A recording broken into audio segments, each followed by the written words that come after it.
that there are two types of chemical reaction, one of conservation of energy, which is uphill task, and the other of release of energy, which is the downhill task.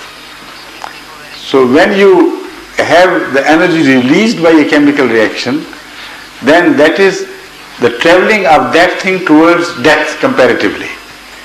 It sinks to a lower order and becomes less powerful. When you make an effort to pack something with energy, like battery cells are packed with energy, that is an uphill task. Where you pack things with energy with some effort. So that is travel towards life. So even in death you find, the apparent death I mean, these two poles, where either you are traveling to an earlier form which is lower in order of development, or a higher form which is higher in order of development. So this is the meaning of the Holy Quran, لِنَبْلُوَكُمْ أَيُّكُمْ أَحْسَنُ عَمَلًا, that trials of life depend on which course you choose for yourself. On one side there will be death, but easy traveling journey with spurts of energy released from that traveling in that direction. But ultimately that would not be good for you. What would be good for you ultimately would be travel in the upward direction with some effort, of course. Jazakumullah. Jazakumullah. Assalamu alaikum. Dr. Naeem, how are you? Alhamdulillah. As I said, my name is Naeem Ahmed from Middle Jamaat. So my question is regarding the role of contraception in Islam. I'm sure you may have answered it at some other place, but just a brief. If I understand correctly from Holy Quran, God Almighty says, "Don't kill your children due to poverty." And on the other hand, the understanding of most of the methods of contraception aim at prevention of a formation of individual. That means it doesn't violate that principle. So does it mean concluding that most of these methods, which doesn't harm the individual, they are fairly Islamic, number one. And number two, if I, as a part of my profession, if I have to assist in killing of abortion of an individual as it's a law of land, do I stand accountable for it? So you see, if you have mixed two aspects of the question together, let's take them separately. Okay. So the first question is... Yes, I understood that. Okay. As far as the Holy Quran is concerned, it speaks of one particular aspect of this and warns us against it. You'll earn the wrath of Allah by practicing family planning for the fear of paucity of food. That is what is mentioned. If you do that, then in fact you are throwing a blame on Allah of being incapable of planning things rightly in this world.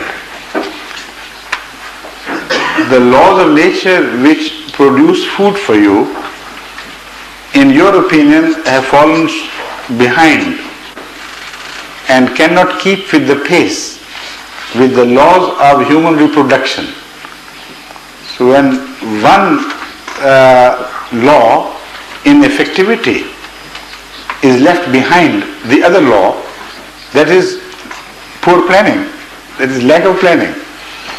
So that is the reason why the Holy Quran very clearly lays it down that you must never practice family planning for the fear of paucity of food. I have spoken on this subject and proved that famines in the world in reality had no relation to outgrowth of population. They occurred in the history of man when earth was very sparsely populated, exactly at the same rate and with same consequences.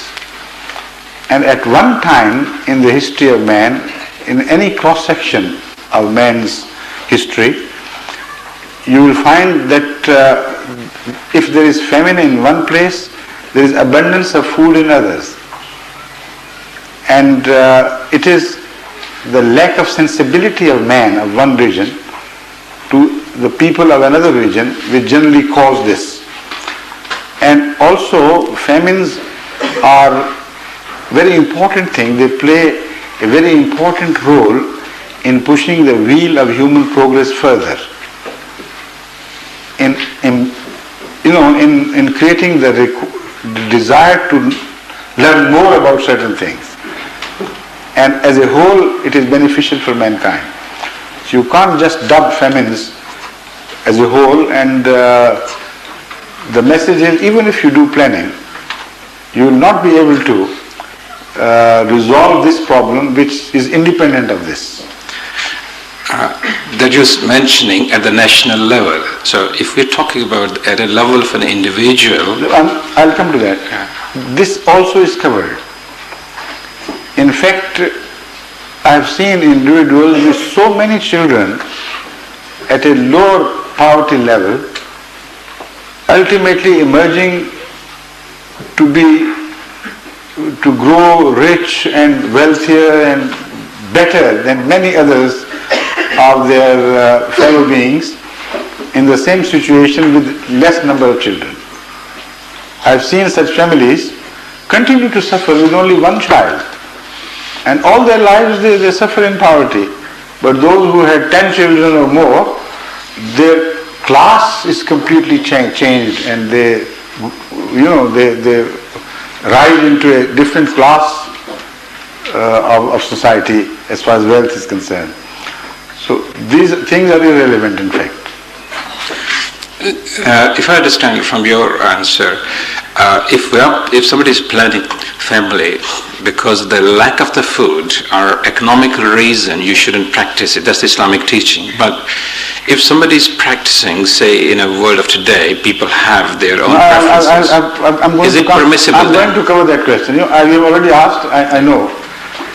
Now, that is, as far as this reason is concerned, first of all, it is not a valid reason, as I have proved from the history of man and from our experience in different families. Secondly, it is not promotive for the ultimate interest of nations, particularly for the poor nations, because large-scale emigration from poorer regions to richer regions are always caused by this inner growing compulsion. And as a recent report from the United Nations has pinpointed this factor of poverty, sending large numbers of people belonging to the third world into the first world, and they carry the atmosphere of the third world into the first world, and it is not just serving the cause of the poor people they have left behind, but also serves some much deeper causes of bringing together a universal understanding of man and his problem, and also it is educative to the people of the first world. It's not just a benefit which flows from one side to the other.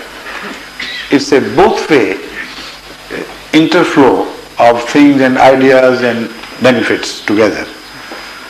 So, if you consider this question in larger perspective, you will believe that the Holy Quran is right. Secondly, coming to the question of other factors which may give you permission to practice either family planning or to the abortion. Now, as far as the stages which cover the period of embryo where he has not yet reached the level of being capable of living as an individual after the birth, that is a stage which is very vague, where you cannot with certainty